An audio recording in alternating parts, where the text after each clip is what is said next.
فارتقي في الخير وارقى أفقا إنها العلياء تبغي مسلما. The Quran says you are busy piling up, calculating, developing your careers, your money, your occupation, your wealth until you visit the graves. Think about it. When was the last time that you went to a funeral? Was it your mother? Was it your father? Was it your grandfather? Was it your uncle? Was it your cousin? Was it your friend? Was it your wife? Was it your husband? The last time that you visited the grave, when you went to a funeral and you saw that person whom you loved that was laughing, crying, live, boasting, wealthy, educated, denying, arrogant, whatever they were. What was the demeanor of the people when you walked in that funeral home? When that person was stretched out in their last suit? What was the demeanor? Were the people cracking jokes? Were they dancing? Were they clapping and singing songs? No. Silence. Melancholy. Trauma. Why? Because every person that walked in that room, seeing that person stretched out, the first thing they thought about was not the person. The first thing they thought about was that one day, this will be me. So Allah said, Alhaakumut takathur. All of us, all of you are engaged in running your mouths, doing your business, multiplying, buying houses, cars, business, whatever you're doing. And when you're told about God, religion, life, morality, you're saying, I ain't got no time for that. I don't want to hear that. I don't even believe in God. See how arrogant people can be until they visit the funeral house. And then after you go to the funeral house, if you got the guts, if you're able to do so, you go to the grave.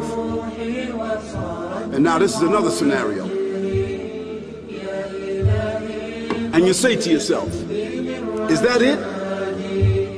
I mean, 50, 60 years, scraping, struggling, scheming, lying, stealing, fornicating, jumping up and down, begging, working, and this is the end of it? I mean, is this what's going to happen to me? Are they going to be dropping me into a hole in the ground? A hole in the ground, the same hole that a cat digs after it defecates. Just a little deeper.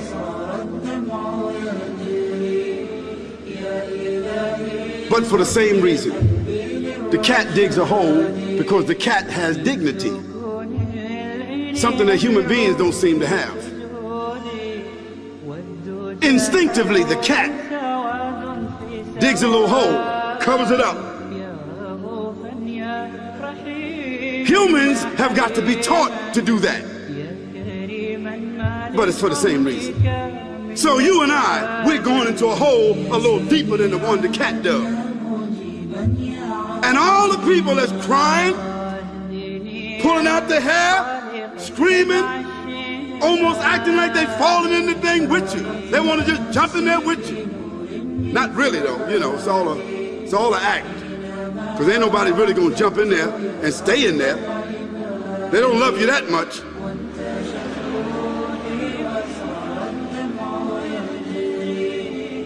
And then after all the shoveling get done, and they fill it up, and the box, you can't even see the box no more, the coffin that cost $5,000. I don't know what did they burn somebody in a $5,000 coffin for? I mean, if I was the funeral director, after they left, I would dig them back up and put them in another box, take that box back.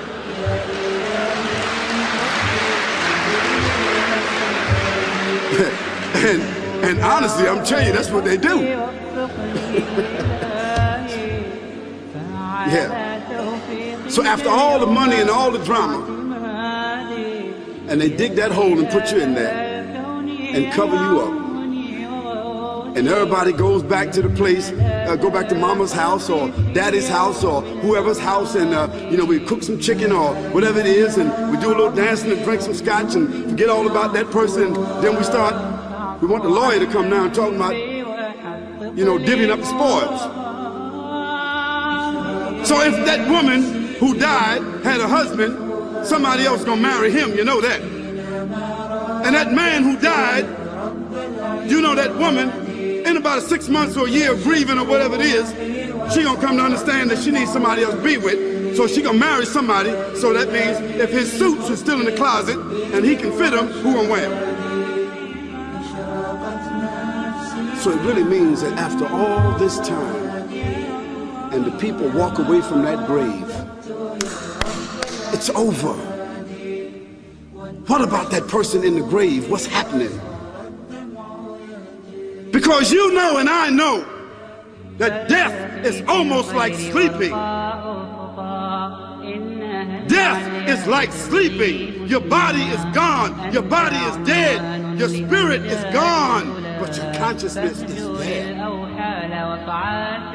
Yes, brothers and sisters, you and I are going to know when the people put us in that box and put us in the grave, we are going to know.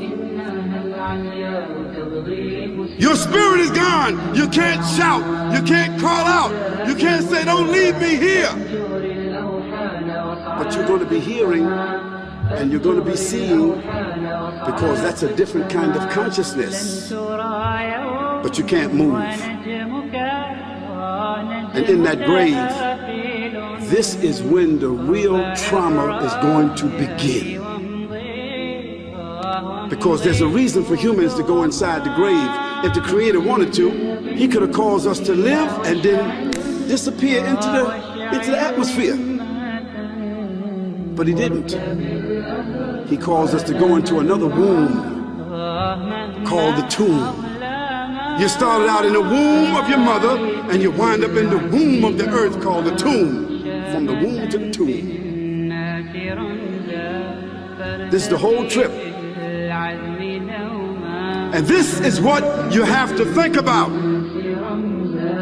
That grave is going to be a place of drama and trauma. A place where you're going to be questioned before you're resurrected. And brothers and sisters, do you think that human beings that have the ability to take a piece of earth, dig it up, irrigate it, put down seeds, plant corn, whatever the case might be. The corn comes up, they harvest the corn. Then after that, what happens? They cut it down, dig it up again, put new seeds in there, and what happens after that? It comes back up again. What happens in the winter? All the leaves fall off the trees and the earth goes dead. And what happens in the springtime? The water comes, generates the earth again, germinates all over again, new grass, new leaves, new flowers, new fruits. So Allah says, and a sign for them is the dead earth. After that, we give it life. And then you eat the fruits from that. So Allah says, the one who gave you life in the beginning, is He not able to give you life all over again in order to judge you? Yes, certainly. You may want to...